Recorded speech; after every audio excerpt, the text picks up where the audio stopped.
So, you want to move past that textbook English, right? Get into the real flow of conversation? Well, in this explainer, we're going to build your personal toolkit, full of phrases that'll make you sound way more natural in your everyday chats. Let's jump in.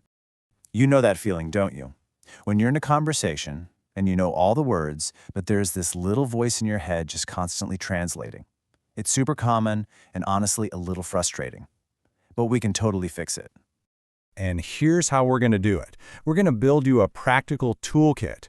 We're not talking about weird, complicated idioms nobody uses. We're talking about simple, powerful, everyday phrases that will make your English flow so much better and help you really connect with people. Okay, first up, let's grab some tools for something we do all the time, making plans. Having the right words here makes everything feel so much easier and friendlier. This little phrase right here, it's going to be your new best friend for scheduling anything. Seriously, instead of just saying yes, which is fine, that works for me is so much better. It shows you're flexible, that their suggestion is great, and it just feels really collaborative. It's friendly, it's clear, it's perfect. See how smooth that is? The response doesn't just agree, it confirms everything. It neatly ties up the whole conversation about making the plan. Boom, done. No more back and forth needed.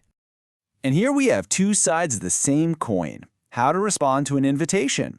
When a friend says, "Hey, we're all going to the park," shouting, "I'm in," or "Count me in," shows real excitement. It matches their energy. But what if you don't want to go? "I'll pass" is the perfect polite no. It's casual, and you don't have to give a huge explanation. Okay, so we know how to make plans. Now let's add some tools to your kit that actually keep a conversation moving. These are all about showing that you're listening and that you understand, which is, the whole point of talking. I love this one. This is for that aha moment. When something finally clicks into place, when you say, "Oh, that makes sense," you're actually giving the other person a compliment. You're telling them, "Hey, you explained that really well, and now I get it." It makes them feel heard. Picture it. You're totally stumped by a problem, and then someone gives you that one missing piece of the puzzle. "That makes sense" is the perfect little phrase that bridges that gap from confusion to clarity. Mystery solved.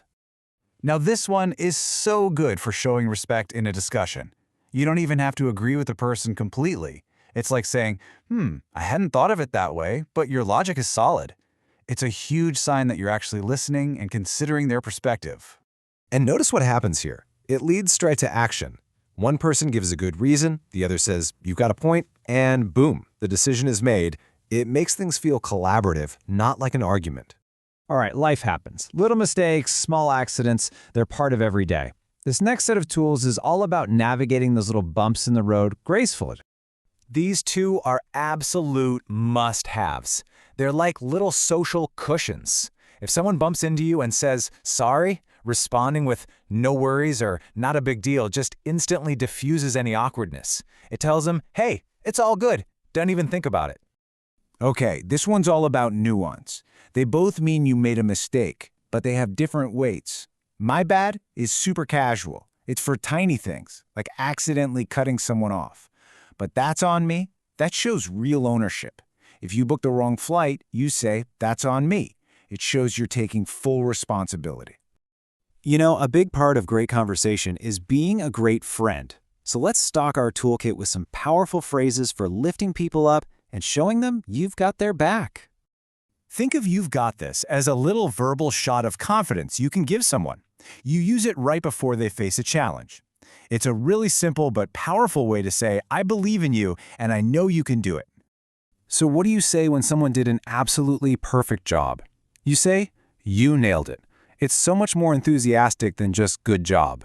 It means they were 100% successful, completely flawless. It's an amazing compliment to give someone. Now, "you pulled it off" is a really special one. You save this for when someone succeeds at something that was genuinely difficult, something where they could have easily failed. It's not just saying "good job," it's saying, "Wow, that was impressive. I can't believe you managed to do that." All right, for our last set of tools, let's talk about creating a real connection. These phrases go way beyond a simple "I agree" and show that you and the other person are totally on the same wavelength.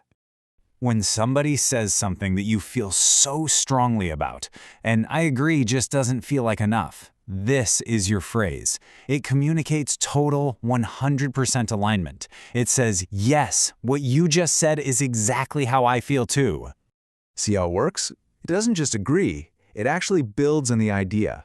It reinforces that shared opinion and makes the conversation feel like you're building something together. I love this one. It's so playful and conversational. It's a much friendlier, warmer way to say, me too. It instantly creates this little bond over a shared feeling, whether it's something good or something not so good. We've all been there, right? This is the perfect example. It turns this boring individual feeling into a shared secret.